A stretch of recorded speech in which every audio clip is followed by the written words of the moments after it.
하나님께서 목회자에게 주시는 그 지혜가 있는 것 같아요. 그 지혜가 뭐냐면은 여러 가지 있겠습니다만은 참 신앙인인지 아닌지를 구별하는 방법인 것 같아요. 그 방법이 첫 번째로는 열매를 보면 안다.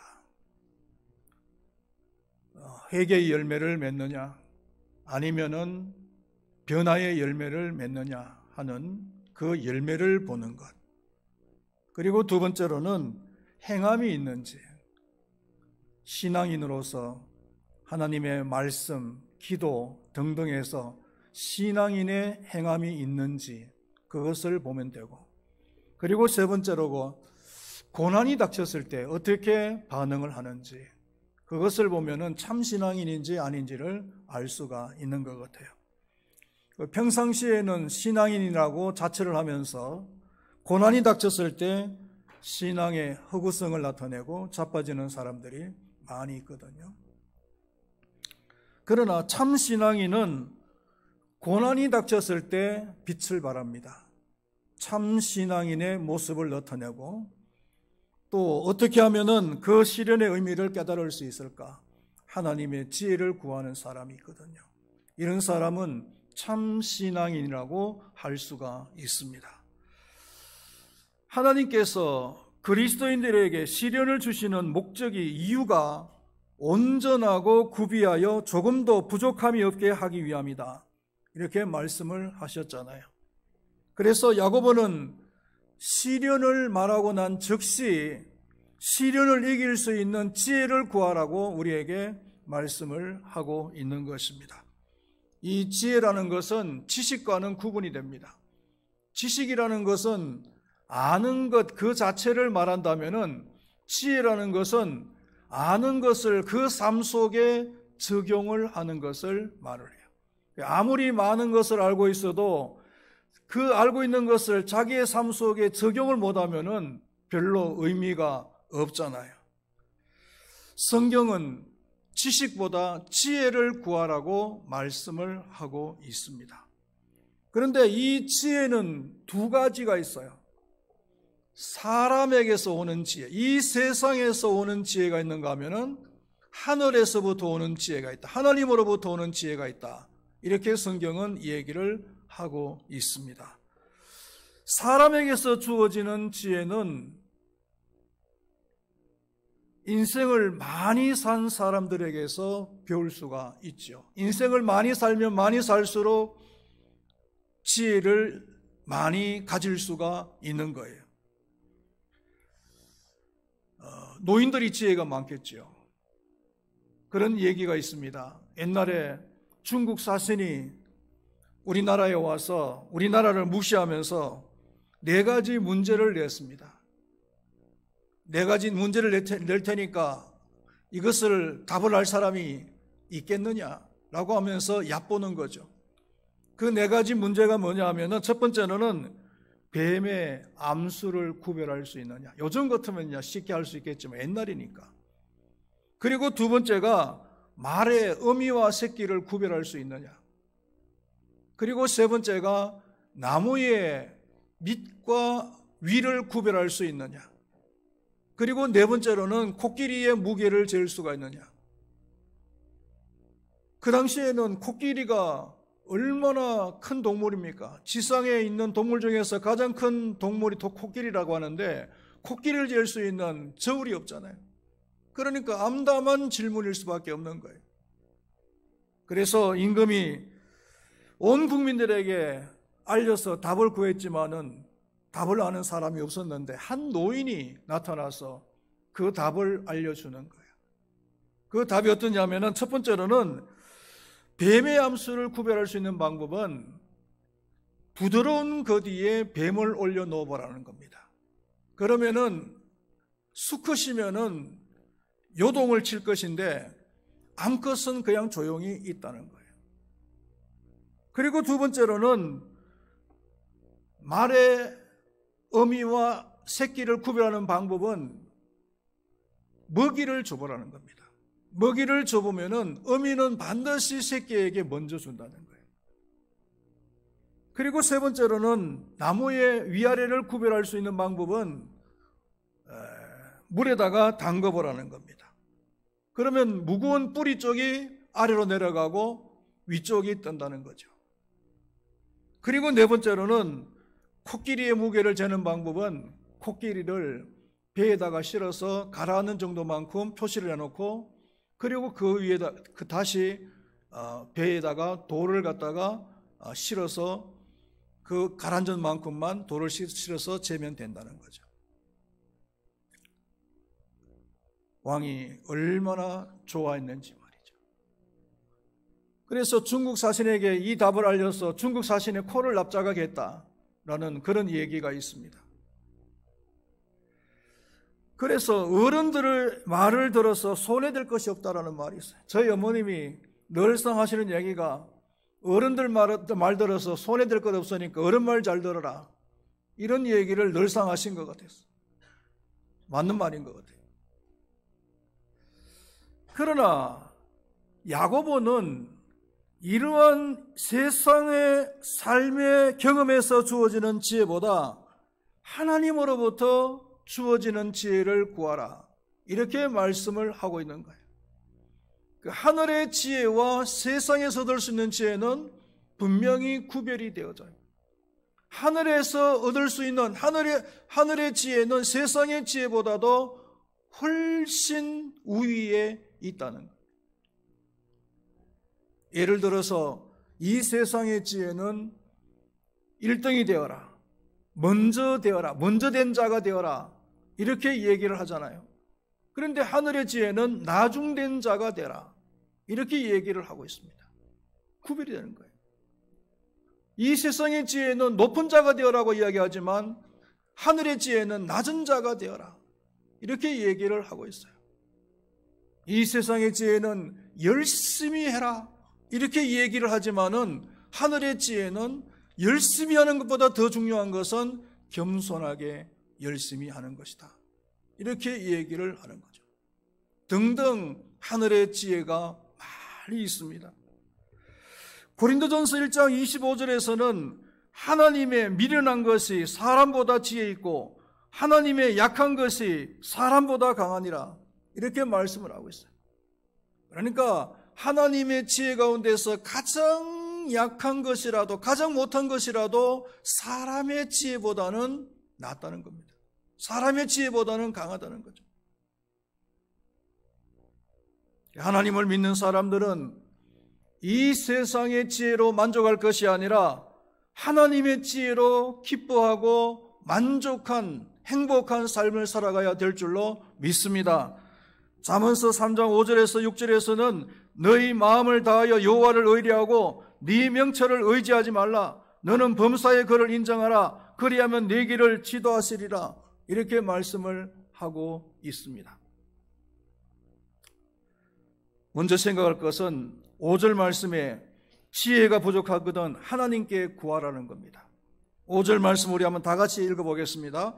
너희 중에 누구든지 지혜가 부족하거든 모든 사람에게 후히 주시고 꾸짖지 아니하시는 하나님께 구하라. 그리하면 주시리라. 지혜를 아무나 구하는 것은 아니에요.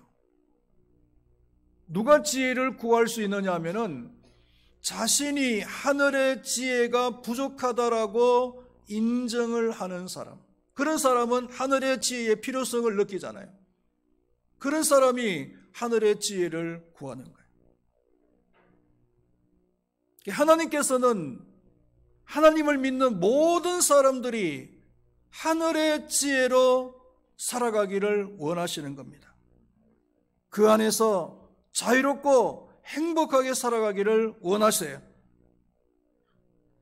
그래서 만일 우리가 부족함을 깨닫고 구하기만 구하면은 모든 사람에게 후히 주시고 꾸짖지 아니하신다, 이렇게 말씀을 하고 있는 거예요. 여기서 이 후히라고 하는 말을 우리가 주목해서 봐야 될 필요가 있는데요, 영어 성경에 보니까 liberally라고 했어요. 이 말의 의미가 뭐냐면은 후하게, 아니면은 단순한 마음으로 조건 없이, 단순한 마음으로 조건 없이 주신다. 이유를 묻거나, 우리가 하나님께 지혜를 구할 때에 이유를 묻거나 꾸짖는 분이 아니시라는 겁니다. 즐거운 마음으로 주시는 분이시라는 거죠. 겸손하게 자신의 지혜의 부족함을 깨닫고 하나님께 구하시는 모든 성도님들이 되시기를 축원드리겠습니다. 성경에 보면은 솔로몬이라고 하는 사람은 일국의 왕이 되었습니다. 그런데 가장 부족한 것이 자신에게 지혜라는 것을 깨닫고 하나님께 겸손하게 나아가서 자신의 지혜가 없음을 고백하고 지혜를 구했을 때 하나님께서는 충만한 지혜를 솔로몬에게 주셨을 뿐만 아니라 부귀 영화까지도 누릴 수 있도록 해주신 것을 우리는 성경을 통해서 알 수가 있잖아요. 그런데 사무엘상 25장을 보면은 나발이라고 하는 사람이 나와요. 이 나발이라고 하는 사람은 지혜가 없어서 망했어요. 하늘의 지혜가 없어서 망했습니다. 그런데 그의 부인 아비가일이라고 하는 여인은 또 지혜가 많아서 다윗의 왕비까지 되는 그런 축복을 누리게 되죠. 지위가 상승되어지는. 지혜는 이만큼 우리의 삶에 있어서 중요한 것이다. 그 다음에 지혜를 구할 때에 믿음으로 구하고 조금 더 의심하지 말라 이렇게 이야기하고 있습니다. 오직 믿음으로 구하고 조금 더 의심하지 말라. 의심하는 자는 마치 바람에 밀려 요동하는 바닷물결 같다. 하나님은 우리가 지혜를 구할 때에 지혜를 주시기를 원하시는 분이시고 또 기꺼이 지혜를 주실 수 있는 분이라고 하는 사실에 대해서 조금 더 의심하지 말라. 의심이라는 것은 믿음과 공존할 수가 없어요. 빛과 어둠이 공존할 수가 없잖아요. 마찬가지로 믿음이 있는 곳에는 의심이 있을 수가 없고 의심이 있는 곳에는 믿음이 있을 수가 없다는 겁니다. 그리고 의심하는 자는 마치 바람에 밀려 요동하는 바닷물결 같다. 바닷물결이 출렁출렁 되면 배가 떠 있는데 앞으로 갈 수 있습니까? 없습니까? 앞으로 갈 수가 없어요. 한참 시간이 가도 앞으로 가는 것처럼 보여도 알고 보면 제자리예요. 술을 먹고 비틀거리는 사람을 보십시오. 걷는 것이 갈짓자예요. 앞으로 가는 것 같지만 한참 지나고 보면 제자리예요. 아침에 일어나 보면은 공원 벤치에 누워 있어요. 앞으로 가는 것 같지만 가는 것이 아니에요. 의심하는 자가 이와 같다는 겁니다. 왔다 갔다 하기 때문에 앞으로 나아가는 것 같지만 천국을 향해서 나아가는 것 같지만은 알고 보면은 제자리예요. 천국을 향해서 단 한 보도 내딛지를 못했다는 거예요.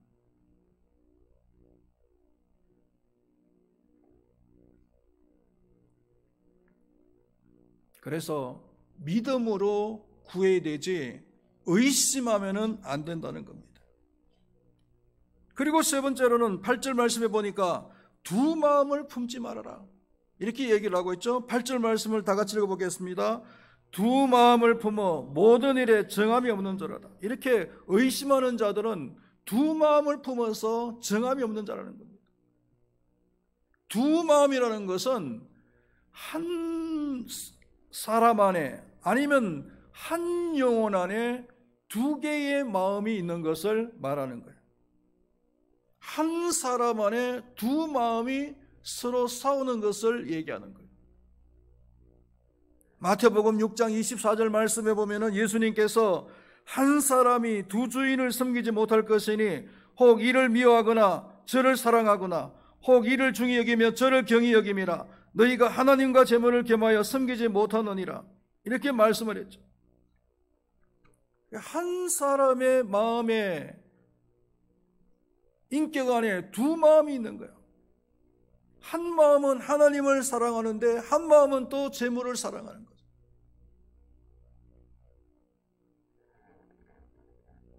우리가 하나님을 믿는다, 그리스도인의 삶을 살아간다, 신앙인의 삶을 살아간다는 것은 이런 두 마음이 한 마음 되는 데서부터 시작이 되어지는 거예요. 내 자신의 생각을 가지고서 신앙생활을 하느냐, 아니면 주님의 생각을 가지고서 신앙생활을 하느냐. 주님께서 말씀하시죠. 자기 자신을 부인하고 자기 십자가를 지고 나를 따르라. 자기 자신을 부인하고 자기 십자가를 지고 나를 따라야 온전한 제자가 될 수가 있다는 겁니다. 주님께 마음을 집중하라고 히브리서에서도 말씀하고 있습니다.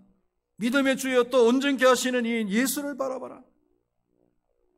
다른 거 바라보지 말고 예수만 바라보라는 겁니다. 예수.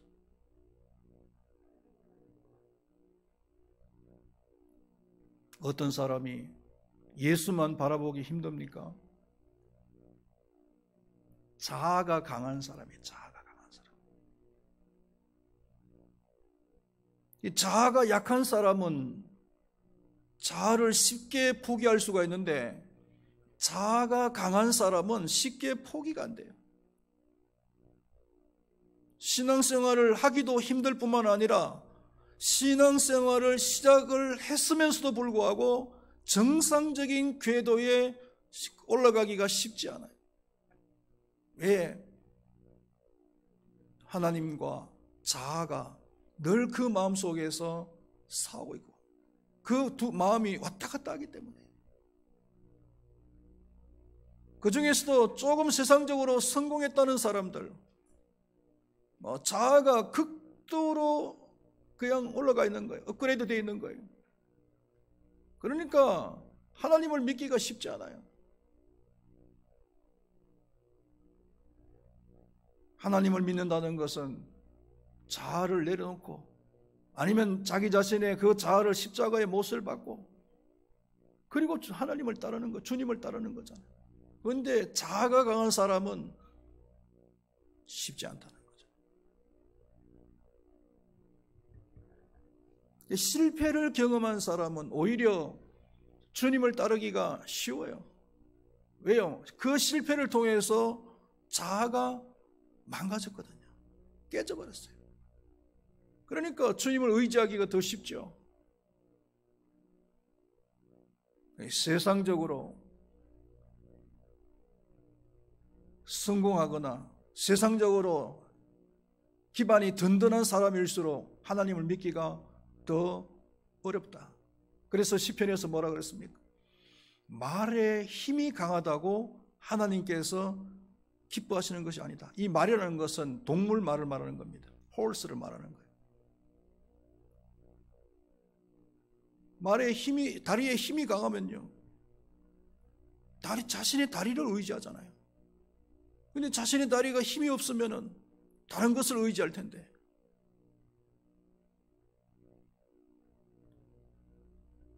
자아가 강한 사람. 이 바울 같은 사람은 자아가 얼마나 강했습니까? 세상적으로 조금도 부족한 것이 없어요. 아주 강했어요. 자부심이, 프라이드가 강한 사람이었어요. 그러니까 하나님께서는 그 바울을 부르실 때 그 자아를 완전히 그냥 깨트려 부리시다. 반병신을 만들어버려요. 앞도 볼 수 없을 정도로 그냥 반병신을 만들어버리니까 완전히 깨져버리죠. 그러니까 하나님을 따르지 않을 수가 없죠.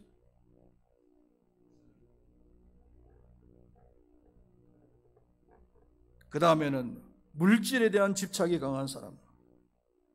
물질에 대한 집착 때문에 그 마음을 하나님께 고착시키지를 못해요. 왔다 갔다 해요. 왔다 갔다.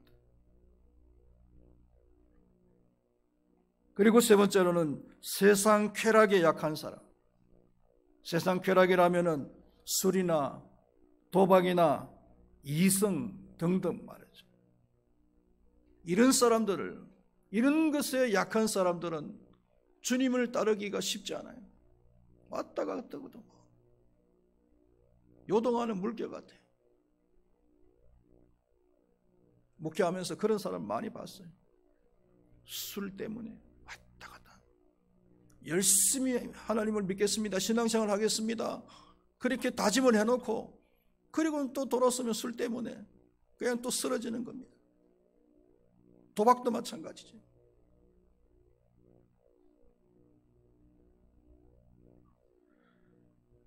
이런 것들을 십자가에 못을 박아버리고 마음을 오직 주님께만 향할 때 우리는 구하는 것을 하늘의 지혜를 얻을 수가 있는 줄로 믿습니다. 말씀을 맺으면은요, 하늘의 지혜가 있어야 고난이 닥쳐도 능히 이길 수가 있습니다. 많은 사람들이 하늘의 지혜가 없어서 고난이 닥쳐오면은 자빠지고 실패하고 맙니다. 지혜가 부족하면은 하나님께 구하시기를 바랍니다. 하나님은 꾸짖지 아니하시고 후히 주시는 분이시라고 했습니다. 그러니 의심하지 말고요, 믿음으로 구하시기를 바랍니다. 의심하는 자는 요동하는 물결 같아서 죽게 얻을 수가 없다고 했습니다. 우리 금바위교회 모든 성도님들은 하늘의 지혜가 풍성하여서 어떤 고난이 닥쳐도 능히 이길 수 있는 그런 삶이, 승리하는 삶이 될 수 있기를 축원드리겠습니다. 기도하겠습니다. 하나님 아버지, 우리는 하늘의 지혜가 필요합니다. 그래서 어떤 고난이 닥치더라도 그 고난의 의미를 깨닫고 그 고난을 극복하고 승리하는 삶을 살아갈 수가 있는 줄로 믿습니다. 우리가 지혜가 부족하여서 솔직히 인정을 하고 주께 나가서 믿음으로 구하면 우리 하나님께서는 꾸짖지 아니하시고 후히 주신다고 말씀을 하셨습니다. 하나님 아버지, 우리 금바위교회 모든 성도님들은 하나님께 믿음으로 나아가서 하늘의 지혜를 구하는 삶을 살게 하여 주시고 풍성한 하늘의 지혜로서 어떤 시련이 와도 그 시련을 극복하고 승리하는 삶을 살아가는 우리 금바위교회 모든 성도님들이 되게 하여 주시옵소서. 감사하면서 예수님의 이름으로 기도드리옵나이다. 아멘.